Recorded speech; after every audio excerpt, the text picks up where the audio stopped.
Jangan asal ngomong juga. Pakai data. Ada nggak datanya? Baru ngomong. Jangan asal nuduh. Tidak elok itu, asal nuduh itu. Saya kampungan itu.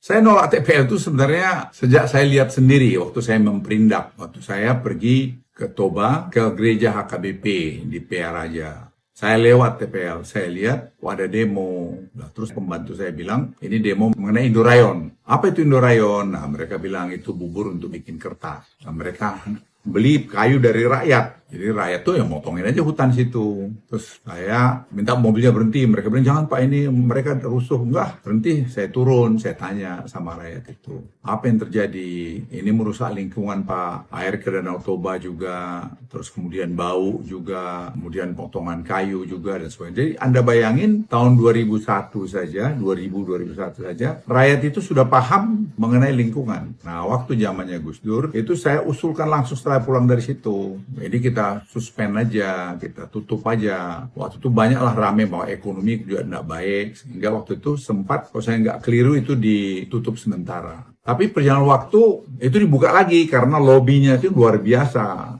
Sehingga bukalah itu. Dan situlah menurut saya pemotongan kayu. Kalau diurut nanti, foto satelit kan bisa dilihat. Betapa zaman itu sebenarnya kerusakan yang paling besar hutan di Tapanuli adalah karena TPL ini, Indorayon ini. Jadi saya waktu menghadap Presiden, saya laporkan kepada beliau bahwa menurut saya Pak Presiden, karena sekarang Bapak sudah memerintahkan untuk membuat genome sequencing dan menjadi seeding industry, pabrik bibit untuk hortikultura di Humbang hasil hutan, ya sekalian aja Pak di relinquish tanahnya TPL itu, sehingga petani bisa kerja di sana rakyat. Jadi menurut saya nggak ada gunanya itu lagi Toba Pulp di situ. Udah Toba Pulp itu sudah cukup itu. Itu kan sebenarnya nggak benar. Dan kalau ada orang nuduh saya punya saham mana? Tunjukin. Saya tidak pernah punya saham kecuali di perusahaan saya, yaitu Toba Sejahtera yang saya buat sendiri. Di situ ada Kutai Energi, satu-satunya yang punya IUP yang saya dapat tahun 2003 atau 2004, IUP batubara di Kutai Kertanegara. Yaitu itulah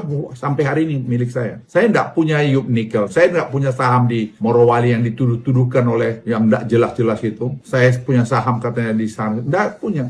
Tunjukin bawa kemari. Saya maaf agak jengkel ini karena menurut saya udah menyangkut dignity, menyangkut harga diri. Saya nggak ada. Saya nggak pernah mau memiliki saham-saham IUP nikel yang semua di bawah kekuasaan saya waktu saya jadi Menko Marves. Saya nggak mau. Bukan hanya menentang, saya saran pada Presiden untuk dicabut. Masa kita dikontrol oleh satu orang aja yang ngontrol hampir 200.000 hektar tanah di sana? Ya nggak bener lah, saya setuju banget dengan Presiden. Itu orang-orang kaya yang menikmati hasil bumi kita, tinggalnya di luar, bawa duitnya keluar. Apa yang kita dapat? Ya kerusakan ini yang kita dapat. Saya sangat setuju sama pikiran Presiden mengenai. Tapi saya juga mengimbau kita yang pejabat-pejabat tinggi, jangan asal ngomong juga. Pakai data. Ada nggak datanya? Baru ngomong. Jangan asal nuduh. Tidak elok itu, asal nuduh itu. Saya kampungan. Download Tribun X sekarang, menghadirkan lokal menjadi Indonesia.